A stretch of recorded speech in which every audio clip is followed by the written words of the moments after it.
Welcome to the panel today on Women in Art, Creator and Muse. This panel is part of the L'Essential Art of Our Times exhibition, co-hosted by Vacheron, Constantin and Phillips Auction House at this beautiful new facilities of Phillips. The L'Essential exhibition is part of a wider dialogue of art and high watchmaking, as illustrated by carefully curated collection of Vacheron Constantin's heritage ladies' timepieces and their modern counterparts, as well as matching art pieces by international female artists from Phillips' upcoming Hong Kong's 20th century and contemporary art day sale. My name is Sophia Yu, publisher of SCMP Hearst. I'm honored to be the moderator of the panel today, and I'm super excited to have with me 4 young and accomplished guests from the Hong Kong's art field, including on my left, Amanda. Amanda Cheung is the leader in business, innovation, strategy, and management. The University of Cambridge graduates brings creativity, originality, and artistic energy to all of her endeavors. She's also an art enthusiast and collector, and has been dedicating her time and effort to charitable work as the managing director of First Initiative Foundation, with a mission to inspire, engage, and educate. FIF is a charity that organizes and supports initiatives to benefit the arts, education, community welfare, and promotion of Hong Kong's unique culture and talent on the world stage. So welcome, Amanda. Thank you. And next to her, we have Elaine Chiu, one of Hong Kong's most exciting young artists at the moment. Elaine explores memories and identities of urban environments through paintings, on location sketching, and performances. A graduate of art history and sociology at the Hong Kong University, Elaine has received the Talent Development Scholarship in 2015 and Outreaching Award 2016. Moreover, she's also an honoree of Forbes Asia 30 Under 30. Really impressive CV. Thank you. And next to her is Danielle So, Phillips Head of Evening Sale, Specialist and Auctioneer. Danielle is dedicated to cultivating the growth of Asia's art ecosystem and has a profound understanding of the auction business. She's one of the youngest ever to hold that position. Really impressive. Danielle shines as an accomplished auctioneer. She has orchestrated 9 Hong Kong day sales, each marked by substantial growth and breaking numerous auction records for artists of our time. And finally, last but not least, we have Yvonne Fong, Senior Specialist of 20th Century and Contemporary Arts at Phillips Hong Kong. Yvonne is a visionary presence in Asia's arts community. Joining Phillips in 2022, she spearheads auction programming and cultivates relationships with discerning collectors across the region. She has introduced a global roster of artists to new audiences, overseeing major fair participation and orchestrating acclaimed selling exhibitions. So, Yvonne, Danielle, Elaine, and Amanda, I'm so glad to have this opportunity to talk to you. So without further ado, let's start with our first question. Okay, this is a question for all of you. Feel free to start, but we only have one mic, right? So maybe whoever, maybe Danielle can speak first since you're holding the mic. Is it sound louder? Okay, finally, I can hear. Okay, so my first question is, this exhibition today is an artistic collaboration curated in tributes to ladies, art, and time. Can you name one woman in arts who inspires you the most and why? Maybe simply put, who's your muse? So I have many muses, and there's not really one singular definitive woman that inspires me most. And I definitely go through phases. And I would say that currently my muse is Swiss artist Miriam Khan, who's aged 74, and we have 2 of her works in our evening and day sales this season. So why does Miriam Khan inspire me? She's really boldly unapologetic in the art that she makes. And she's really unafraid to be portraying really controversial imagery, and she's unafraid to provoke discomfort. So it's not really her intention to be glorifying trauma or to pursue shock value blindly, but instead she really uses her works as a response to current events, and it acts as a feminist critique of the patriarchy and the misuses of power. So she is an artist that's really been an advocate of women throughout her career that spans 5 decades. And I think she really inspires me to be upholding individuality and to use one's voice as a woman within the arts. So yeah, I would say Miriam Khan is my muse at the moment. Yeah, it's important for artists to be able to express their values, what they believe in, and that would really move people when you see their work. So exactly. That's great. Yeah. To your question, I think my muse and the origin of my art would definitely be my mother, because she was an artist before I was born, but she's so good at academic style painting. So when I was a kid, she used to teach me how to do like some foundation sketching and all this kind of technical stuff. But more than that, she has taught me how to become a good person, and she shaped my whole world with view. Like she's a single mother. She raised 5+ on her own, and her motherly love and her bit of sacrificing her own dream, and then allowing us to become ourselves and unleash our full potential. This kind of female power really just is the whole philosophy behind my work here. So I really like to take this opportunity to say thank you to my mom. Wow, really, the love of art from your mother, that's just really touching. So Amanda? For me, well, I guess a bit of both your answers. I'm constantly inspired by a lot of female artists, and I think across all mediums, writers, musicians, visual artists.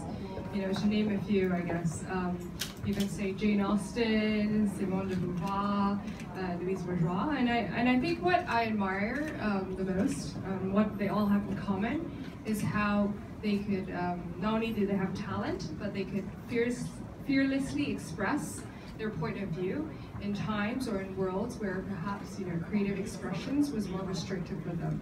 And I think this boldness and courage is something that serves as an inspiration to me. And I think if I really had to choose one to answer your question correctly, I think I would definitely choose one that's close to my heart, and also physically closest to me in time and space.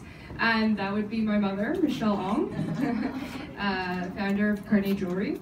And what I admire her the most would definitely be her fighting spirit. I think she's a fighter in all sense of the word. She fights. More women entering the art scene in Hong Kong. What do you think are the reasons for that? And how did you yourself navigate your path in the arts world in Hong Kong? Okay, Amanda. Firstly, I think it's a very happy thing that we all see more women creatives entering the art scene, like Elaine.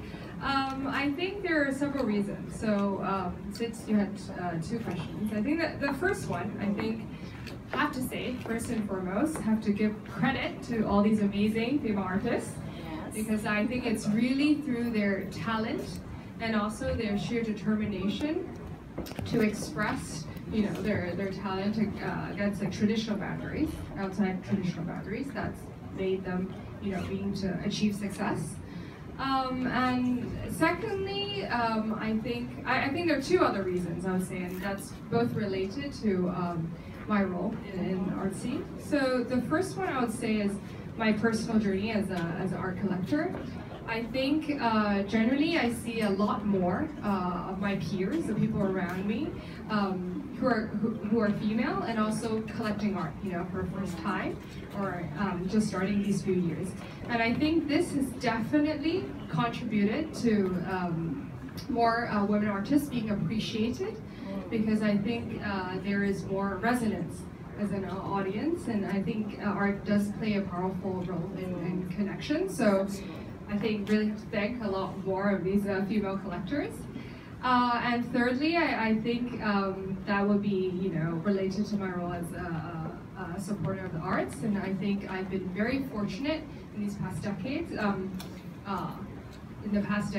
to be able to be part of this community, especially in Hong Kong. I think both, you know, commercial entities that, you know, like Phillips, or, you know, NGOs like the First Initiative Foundation, which I'm part of.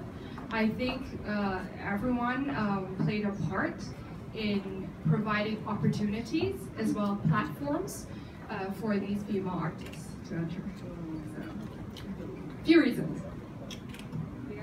It's amazing what you guys are doing. Definitely pushing art and culture in Hong Kong to new heights. Thanks so much, Amanda. Thank you, Amanda. I totally regard myself as a really lucky person to born in the right time. Just too many like locals and international forecomers, they paved the way for me to grow, and as well as institutional change and education that has totally changed the whole environment of Hong Kong's art scene. Like Amanda, like all of you, like even leaders here, and like during my university time, there was like more and more awareness about female artists. Like there were whole lectures about female artists, or like guerrilla girls who would enter the stage, and they would teach like everyone about female artists could actually perform as well, or they could regard as the same value as female artists. So I was being raised in such a mindset that I could actually become like an icon myself. Like I can be an artist regardless of my gender. And it's all of these forecomers before me, their joint effort have really paved the way for me to like be here today. So thankful about everyone's effort. You've become definitely a role model. Yes. For the next generation of artists in Hong Kong, female artists in Hong Kong. Thank you. There's a payback time. You have to do something for the next generation.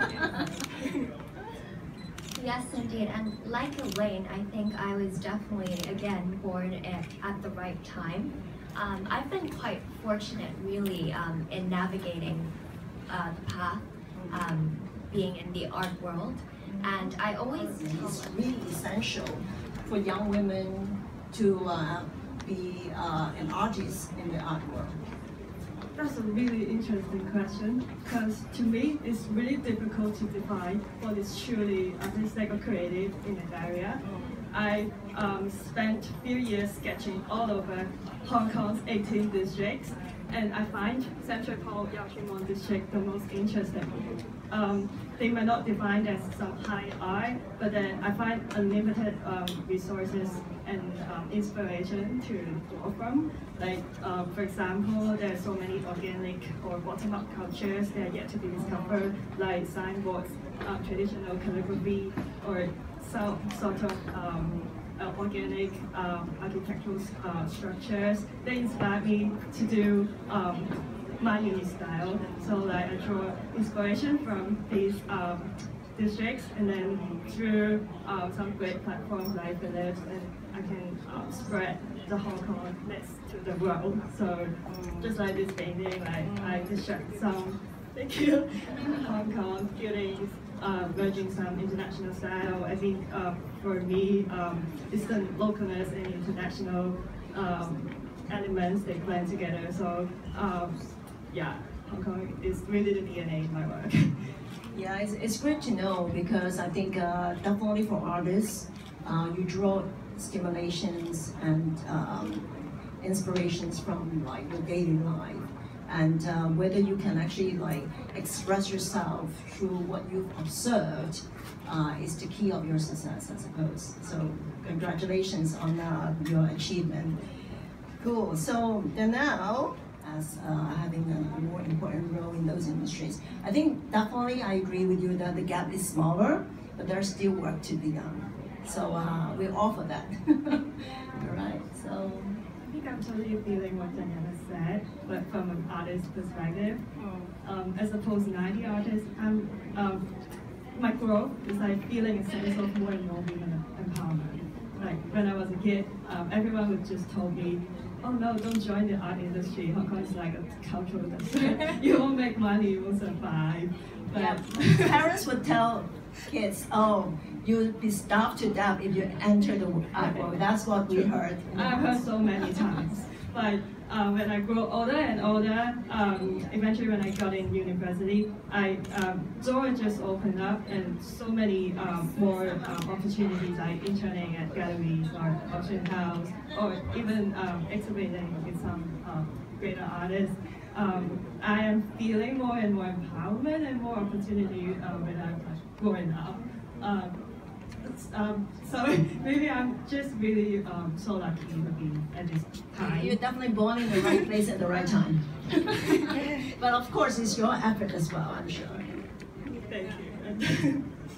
No, I mean, I completely are in agreement. I think the times we live in now, we're definitely very fortunate. There's definitely a lot more freedom and a lot more opportunities. I'm gonna be the least ambitious to your question. I just traveled back in time 10 to 20 years ago in Hong Kong.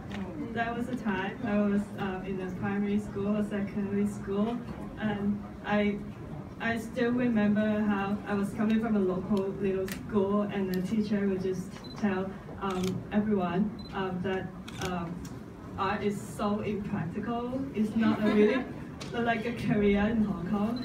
So I was lucky enough to persist, but I know so many of my classmates or kids, they just drop out from like taking visual art, or they just give up their dreams. So if I could travel back just 10 years or 20 years ago in Hong Kong, I would just become an art educator and say to those kids that if you believe it, then you can do it. So that's my vision. Yeah, let's give her a round of applause. That's really meaningful. Yeah, back then, it's not essential. It was not essential to do any art back then, like 20 years ago. All right, so that's coming to the end of our panel today. I'd love to open the floor for any questions. Okay, there you go. Hi, yes, I have a question for Elaine. Elaine, someone that I know for quite some time. I have been collecting your work for many, many years, and I have been following your career for many years. But I actually have a question regarding on gender study, gender identity.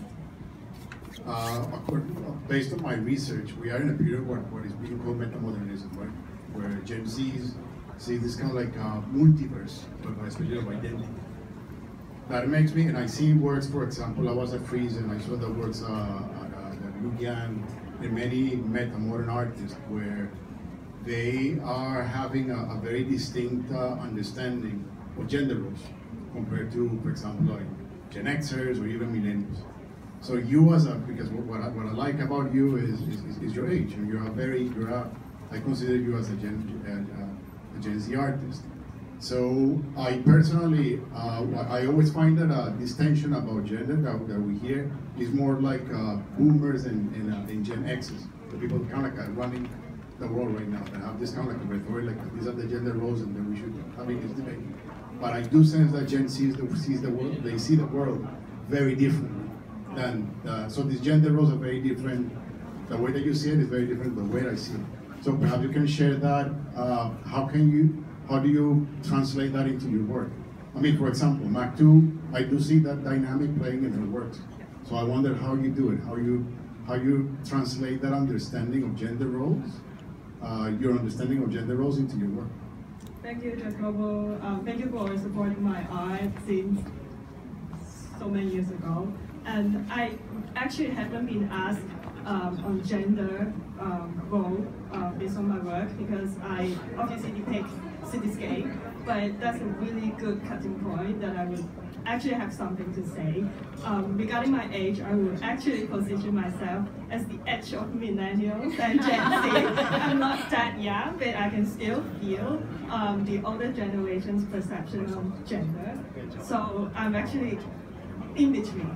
So I think the advantage of being an artist or having a profession as a female is really when you work that hard, then you can remove all these labels. Then people can recognize you by your work, by your name, or not by your gender. That's like a goal I want to achieve. So when I paint, I want to create some sort of power or balance in masculinity or femininity. So I use some really saturated color. I use geometric shapes, which is traditionally regarded as masculine brush strokes. I want that to manifest my power or my willingness to become an icon, or is a genderless icon in my art, so that I don't know, maybe many years later people can know me by my soul and not by my bodily shape or physical appearance. That's maybe my literal perspective of this. Hope it answered. It's like the modern concept. Yeah. Thank you. Any more questions for these young and energetic and beautiful ladies? And